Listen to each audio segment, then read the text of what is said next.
Olá, queridos, a paz do Senhor Jesus, tudo bem com vocês? Um prazer estar convosco novamente para juntos glorificarmos o nome de Jesus e aprendermos um pouco mais acerca da Sua palavra. Quem vos fala é o pastor Leandro e estou aqui para tratar da lição de número 5, da lição da CPAD, que nos fala sobre o apóstolo Paulo. O tema para esta lição é Jesus Cristo e este crucificado, a mensagem do apóstolo. Eu quero convidar você a participar comigo, será muito proveitoso, temos muito a aprender. Mas antes eu quero pedir que você que ainda não é inscrito no canal se inscreva, ative o sininho das notificações, deixe seu like ou dislike, faça seus comentários. Você vai estar contribuindo sobremaneira para a propagação, para a expansão desse canal, que é a ferramenta que eu utilizo para divulgar a palavra de Deus. E além disso, vai estar sendo notificado também de todas as atualizações que têm sido postadas no canal, para que você, que é um assíduo ouvinte, continue sendo edificado pelo poder da palavra. Sem muitas delongas, vamos para mais uma aula. O comentarista desta lição é o pastor Alienay Cabral e, sem dúvida, ele tem desenvolvido um trabalho muito importante relacionado ao ensinamento bíblico, principalmente no que diz respeito às lições de escola bíblica dominical. Vem comigo para mais uma aula. Como de praxe, projete na tela a imagem da lição para que você possa acompanhar em loco. Você também que está com seu exemplar bíblico em mãos, fique atento às referências que serão citadas para que você possa acompanhar, e isso vai acrescentar sobremaneira o teu aprendizado.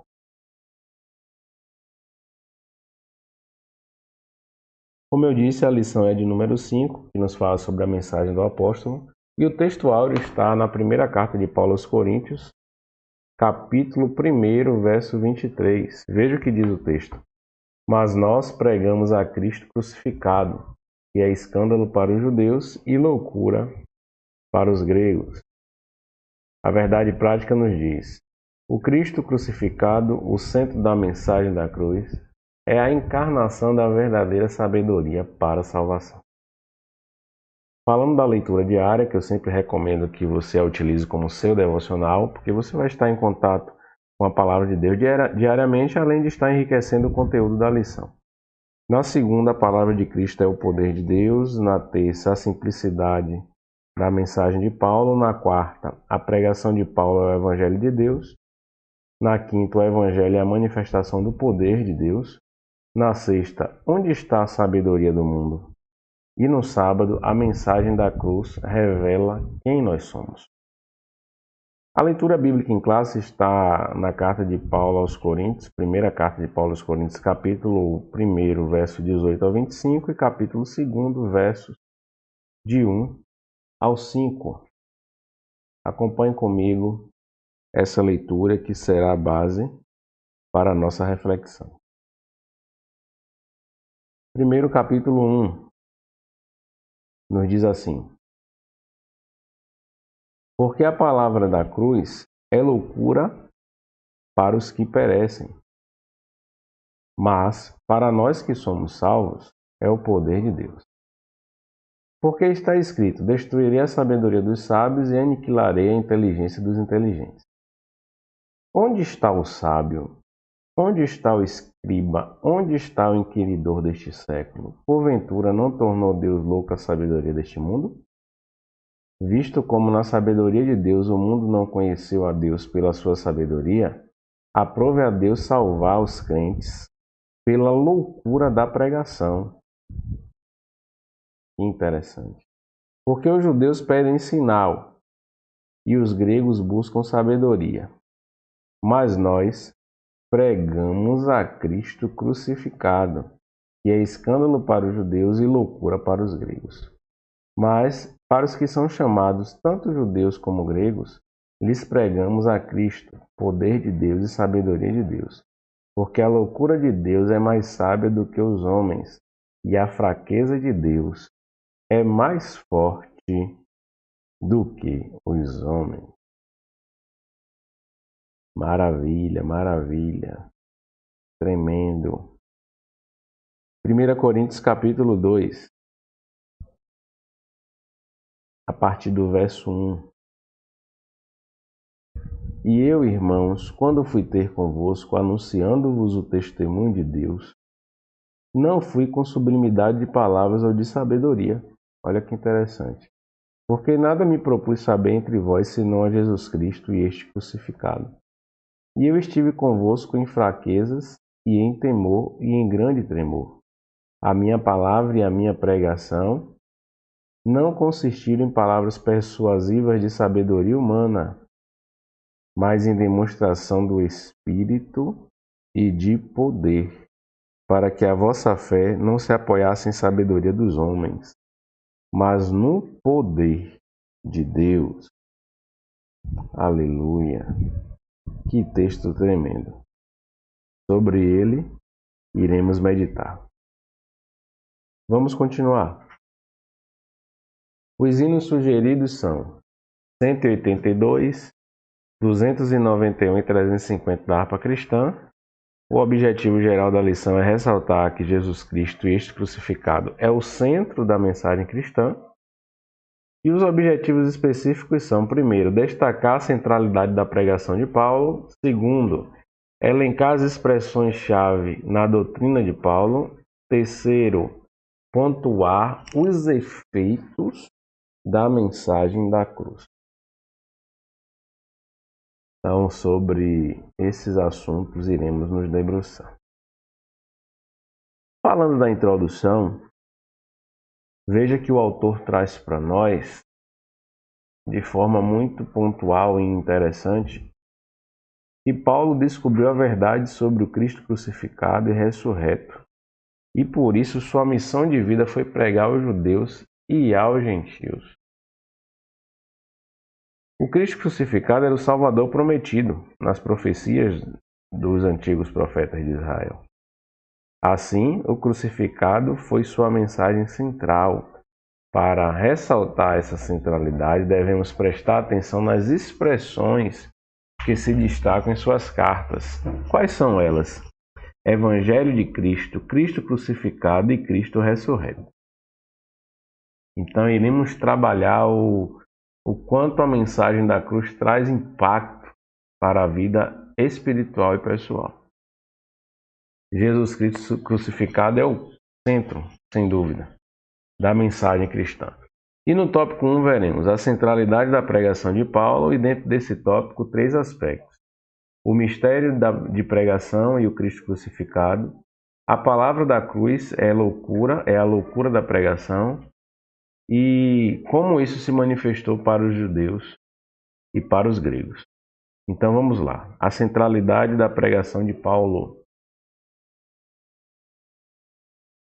Paulo se destacou no Novo Testamento como um grande teólogo e doutrinador, porque escreveu muitas cartas, todas baseadas, claro, na fidelidade e nos ensinos de Jesus. As suas cartas lançaram fundamentos para as doutrinas cristãs. Embora Paulo não tenha convivido fisicamente com Jesus, porque sua experiência foi posterior, mas ele recebeu a revelação do próprio Cristo. Por intermédio do ministério dele, judeus, gregos e muitos povos descobriram que a manifestação da sabedoria de Deus no mundo é o Cristo crucificado.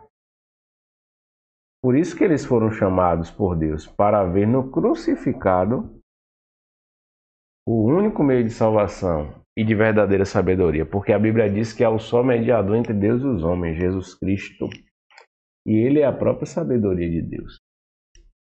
Quando falamos sobre a palavra da cruz e a loucura da pregação, podemos observar o seguinte aspecto. Aquela mensagem que era pregada era uma afronta aos romanos e aos gregos. Em que sentido isso se expunha? Primeiro, porque as pessoas não conseguiam assimilar o fato de que uma execução feita com base nos critérios de Roma, poderia ser instrumento para a salvação de pecadores. Aquilo, aos olhos humanos, era uma tolice. Não fazia sentido. Por isso que a cruz não produzia atração, mas sim rejeição, porque era instrumento de sofrimento, instrumento de morte. Como assimilar isso? Que a morte na cruz, o sacrifício na cruz, era para trazer redenção ao povo. Era uma mensagem que aos olhos humanos realmente parecia loucura. Ela chocava a sabedoria humana. E como isso era evidenciado, ou como judeus e gregos interpretavam isso? Os gregos queriam argumentos filosóficos, né, que mostrassem a lógica da mensagem. Os judeus queriam sinais físicos, milagres visíveis. Então perceba que essa era a expectativa que eles tinham a respeito da mensagem. E essa mensagem, ao contrário, gerava escândalo. Essa mensagem ela contrariava a retórica erudita dos gregos, contrariava a visão dos judeus, porque aquilo promovia escândalo. Era para os romanos algo impensável, porque era uma forma que eles mesmos haviam estabelecido para punir os criminosos. Entretanto, que podemos considerar que a mensagem, mesmo sendo simples, era poderosa em Deus, porque preenchia as necessidades da alma humana, coisa que a sabedoria não faz.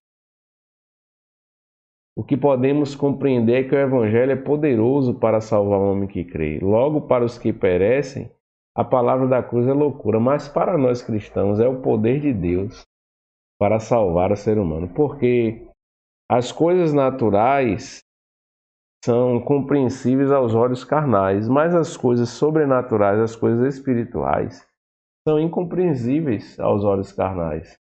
É necessário que haja discernimento, é necessário que o Senhor se permita revelar para que as pessoas possam entender. Então, como uma mensagem simples pode trazer tanto impacto na vida de alguém, simplesmente porque existe um cunho espiritual, que é o próprio Deus que revela e manifesta na vida das pessoas. Dito isto, vamos para o tópico de número 2, expressões-chave na doutrina de Paulo. O Evangelho de Cristo, Cristo crucificado e Cristo ressurreto. Atentemos para esses aspectos.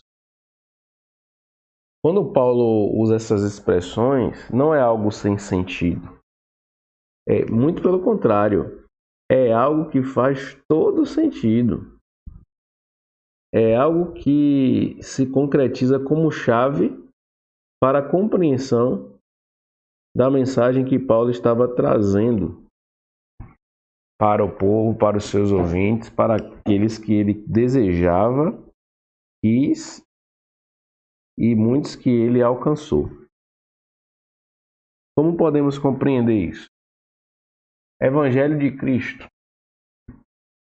Além de aparecer em Mateus, Marcos, Lucas e João, a palavra evangelho também aparece nas cartas de Paulo.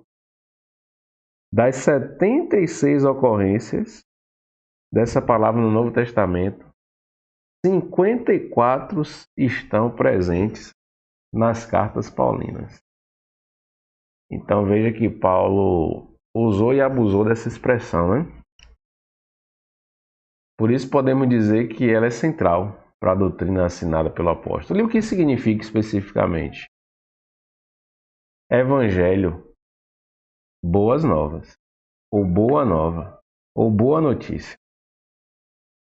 Então por isso que nós, quando pregamos, usamos também a expressão portador de boas novas, porque a palavra evangelho significa isso na sua etimologia. Boas novas. É uma palavra grega, tem uma raiz dividida entre eve, né, que significa bom ou bem feito, e que compõe o seu restante como boa nova.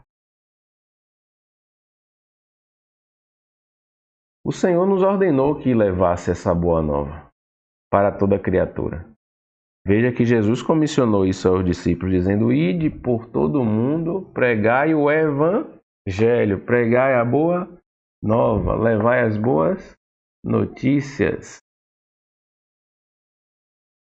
E isso foi uma identidade do ministério, da vida e ministério do apóstolo Paulo após a sua conversão. E ele dizia que as suas palavras não eram constituídas de palavras, a sua mensagem não era constituída de palavras persuasivas de sabedoria humana, mas em demonstração de espírito e de poder.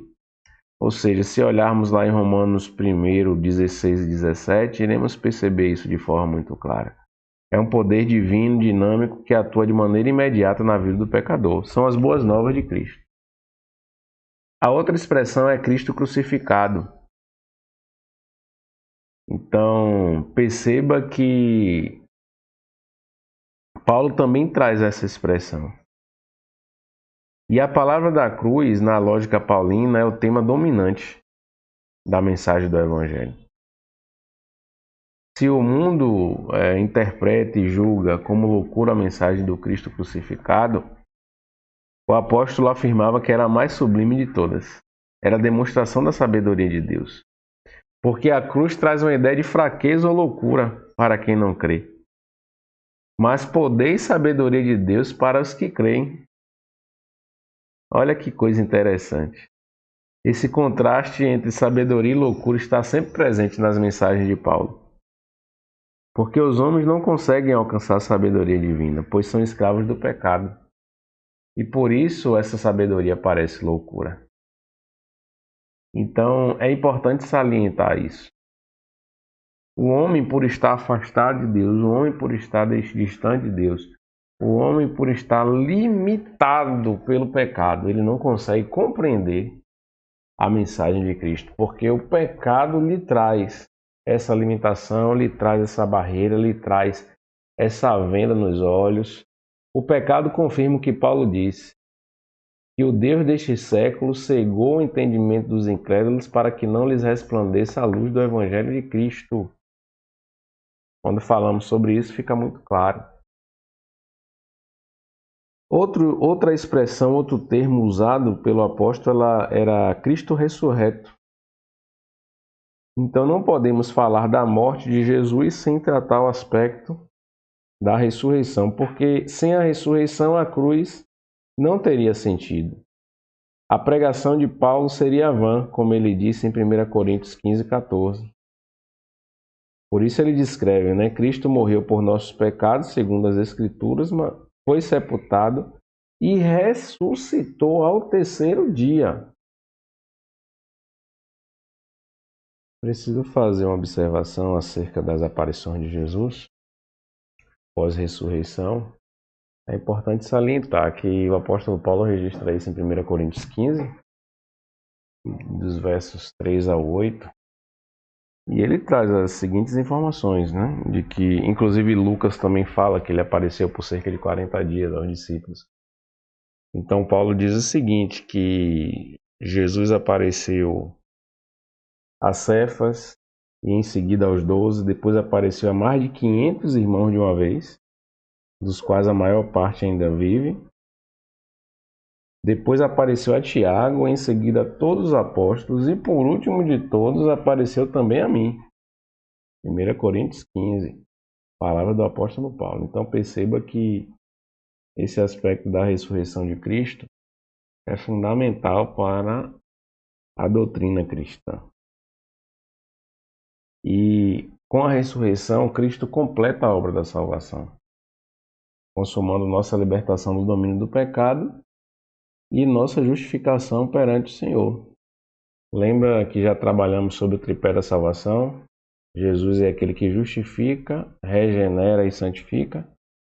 Então, quando Cristo nos torna justo, pagando a cédula pelo pecado e nos justificando perante o Pai, ele começa ali a obra de salvação no ser humano, justificando-o perante o Pai, permitindo que nós sejamos libertos do pecado sob o qual estávamos sujeitos e agora nos tornemos livres e participantes da família de Deus, do reino do Senhor Jesus. Então a relação entre cruz e túmulo vazio expressa o real significado da cruz. Portanto, quando Paulo proclama Jesus como crucificado, proclama Jesus como ressurreto, ele está complementando a ideia daquilo que ele quis trabalhar e reforçar no Evangelho ou nas epístolas que ele escreveu, para nos dar a ideia real e exata da obra que Cristo realizou. Evangelho de Cristo, Cristo crucificado e Cristo ressurreto são expressões que nós precisamos guardar e que estão presentes em toda a doutrina paulina. Indo agora para o tópico de número 3 e caminhando para a conclusão, veja o que o autor nos traz, os efeitos da mensagem da cruz. Então, aqui podemos perceber que há uma vida no poder de Deus, uma vida de humildade, uma vida na dependência do Espírito. O que é essa vida no poder de Deus? A manifestação prática, específica, real, diária da presença de Deus, a atuação de Deus através do Espírito Santo na vida daquele que recebe a mensagem, que crê no Senhor Jesus, na vida daquele que se permite usar como instrumento para salvar o pecador, através da mensagem, da palavra, da cura aos enfermos, da libertação das almas, dos demônios, dos milagres que acontecem na caminhada, porque essa mensagem não é uma mensagem simplesmente filosófica, mas o poder de Deus para a transformação. Uma vida de humildade também se constitui em um dos efeitos da mensagem da cruz. Porque a mensagem humana enaltece o narcisismo humano e recusa conhecer Jesus Cristo como Filho de Deus. Mas a mensagem da cruz nos faz reconhecer as nossas misérias e descobrir que verdadeiramente Jesus é o caminho e que temos que nos espelhar nele, que foi manso e humilde de coração. A mensagem da cruz nos constrange e deixamos de ser o foco, deixamos de ser o centro, deixamos de ser a prioridade e passamos a dar prioridade ao nosso Deus. Então essa humildade há de se manifestar, deve se manifestar e se manifesta na vida daqueles que aderiram à verdadeira mensagem da cruz. Um outro aspecto é uma vida de dependência ou na dependência do Espírito. Porque uma vez que a mensagem da cruz revela quem somos, passamos a ter a plena consciência das nossas fraquezas e limitações. E aí somos estimulados a depender e confiar mais em Deus e não confiarmos em nós mesmos. O Espírito Santo nos faz agir, ter criatividade, fazer as coisas de modo que glorifique a Deus, porque Ele nos conduz no caminho da salvação. O Espírito Santo intercede por nós, o Espírito Santo nos inspira, o Espírito Santo nos ilumina, o Espírito Santo é quem habita em nós e nos faz sentir a presença de Deus, nos faz testificar que somos irmãos, que somos filhos. O Espírito Santo é aquele que nos dá sabedoria e faz manifestar em nós o dom e o fruto. Então esse é um dos efeitos também da mensagem da cruz. Precisamos abraçar essa causa, precisamos interpretar essa mensagem paulina de forma clara, um Cristo não só que morreu, mas um Cristo que ressuscitou, um Cristo que através da sua mensagem nos faz ter uma vida no seu poder, uma vida de humildade, uma vida na dependência do seu Espírito. Como conclusão, podemos dizer que a mensagem da igreja é a cruz de Cristo. E essa cruz dá conta do Cristo crucificado e ressurreto. Essa mensagem traz escândalo ao mundo, mas poder para nós. Ela salva, cura, liberta o pecador e ao mesmo tempo que nos revela uma vida de poder de Deus, humildade e dependência do Espírito. A mensagem gloriosa da cruz transforma o homem por inteiro. Então é essa reflexão que eu queria transmitir para vocês, que nós venhamos guardar tudo isso em nosso coração e que essa mensagem gere frutos em nós, frutos para a vida daqueles que estão ao nosso redor. Tenha uma semana abençoada, tenha uma semana vitoriosa. Aguardo você para a próxima lição. E se você deseja ser um contribuinte do canal, está aí o QR Code para que você possa acessar. E na descrição do vídeo também tem algumas informações. Um grande abraço, tenha uma semana vitoriosa e fique na santa paz do Senhor Jesus.